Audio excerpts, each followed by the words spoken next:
estamos aqui na Interativa com o advogado Gustavo Souza, que participou do nosso especial jurídico deste mês de agosto. Gustavo, muito obrigada por participar dessa edição, falando num tema tão importante que é a questão dos acidentes de trabalho. Seja bem-vindo. Obrigado, Silvana. Obrigado à Revista Interativa pelo convite mais uma vez. Eu só tenho a agradecer o convite para estar aqui falando mais um pouco sobre direito, né, para todos os seus ouvintes, espectadores e leitores da Revista Interativa. Muito obrigado. Coisa boa. Então, vamos lá. A questão dos acidentes de trabalho. Quando que pode ser evitado esses acidentes e quais são os acidentes mais recorrentes? Olha, Silvana, é um absurdo a quantidade de acidentes de trabalho que ocorrem diariamente no Brasil. Eu até especifiquei um pouco através do artigo na revista que diariamente, por segundo, estão acontecendo milhares de acidentes de trabalho no Brasil. E o que chama a atenção é que, muitas vezes, a empresa, naquele intuito de cada vez mais almejar lucro, jamais imaginando que um acidente vai acontecer na sua empresa, deixam de tomar medidas importantíssimas, precauções que podem ajudar justamente no momento tão delicado que é quando um empregado seu se acidenta e que surge aquela quantidade de direitos que acaba tendo tanto o empregado como talvez seus familiares. E um acidente de trabalho, muitas vezes, é suficiente para tornar insolvente uma empresa, né? Porque as quantidades de indenizações que se tem em função de um acidente de trabalho, muitas vezes pode fazer a empresa se tornar um pagamento vitalício até, tanto para o empregado quanto aos seus familiares.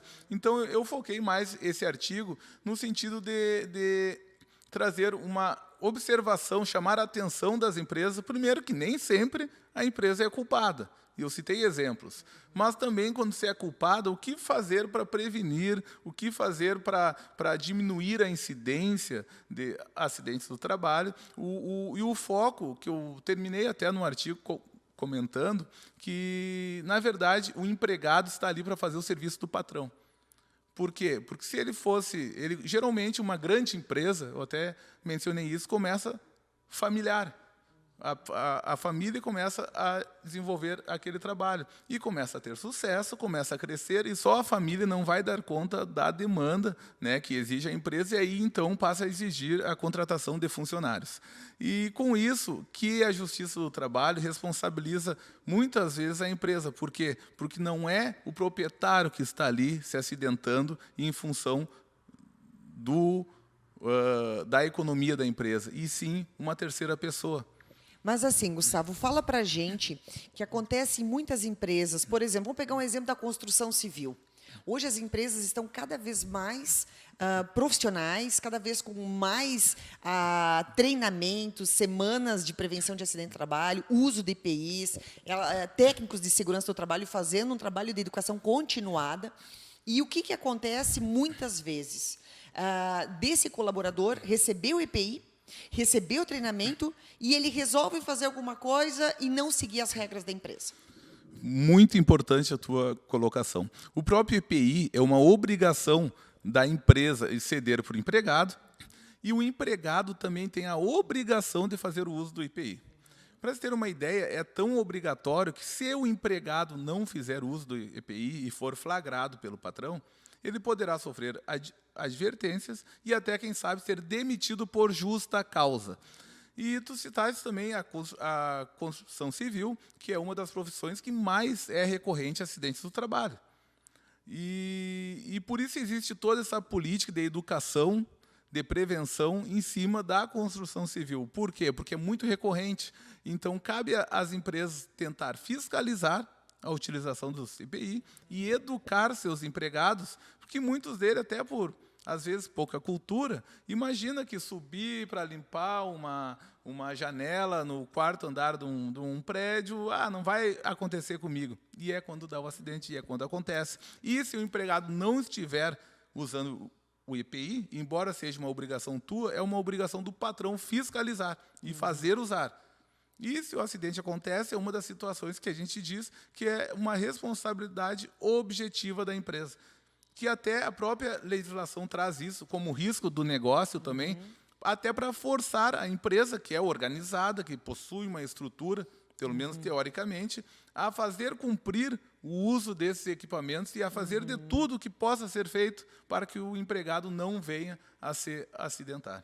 Gustavo, então fala pra gente como é que funciona nesses trabalhadores que no final de semana resolvem fazer um trabalho em casa ou um trabalho por fora que não é vinculado à empresa contratada e se acidenta. E aí acaba tendo que entrar num atestado, aí a empresa acaba sendo penalizada sobre esse caso ou vai para o INSS? Explica isso pra gente. Bom, neste caso, Ivana, a empresa não tem responsabilidade alguma por aquilo que o seu empregado faz no seu momento de folga. Então, se ele termina por se acidentar, seja até jogando futebol, se acidenta, quebra uma perna e fica impossibilitado de trabalhar. Se ele possui a sua qualidade de segurado perante a Previdência Social, esse empregado normalmente vai receber um auxílio-doença, em função de ser segurado do INSS.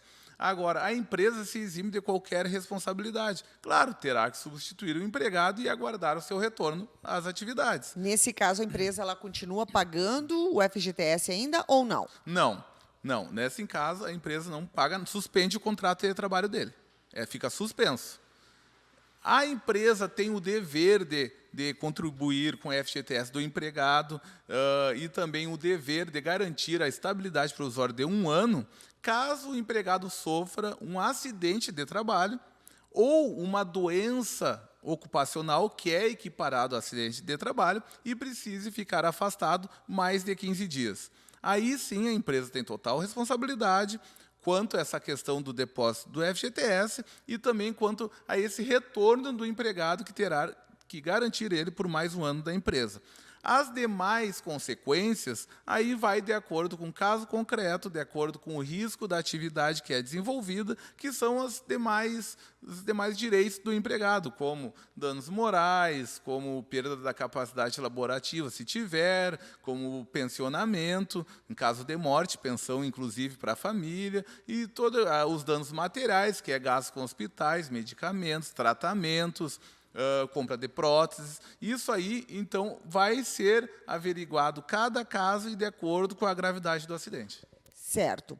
E quanto à questão, Gustavo, o que a empresa pode fazer, então, para prevenir os acidentes de trabalho e fazer medidas protetivas para que todos os colaboradores respeitem as regras de segurança da empresa?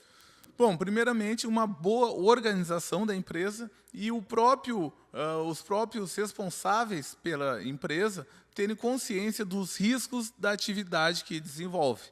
E, a partir daí, ele começa a dar importância para a atividade do seu empregado. Então, a melhor forma da empresa contribuir até para diminuir os acidentes de trabalho e, quem sabe, evitar um acidente que pode vir a causar a insolvência da empresa, o fechamento da empresa, até mesmo dependendo do grau desse acidente, é trabalhar com a prevenção, com a educação, respeitando a segurança do trabalho, ou disponibilizando e fiscalizando ostensivamente a utilização dos equipamentos de proteção individual, né? E também o brasileiro tem uma certa dificuldade, mas também a contratação de seguros.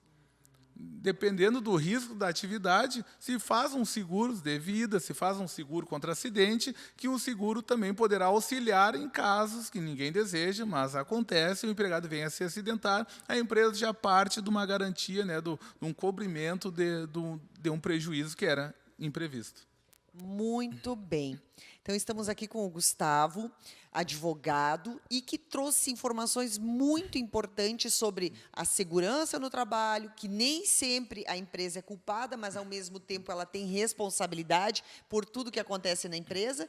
Gustavo, quero te agradecer a tua participação e dizer que, realmente, as pessoas precisam evoluir e estudar e, cada vez mais, ter prevenção, né? Então, a prevenção é o melhor remédio, não é? É a prevenção, a organização e a empatia também.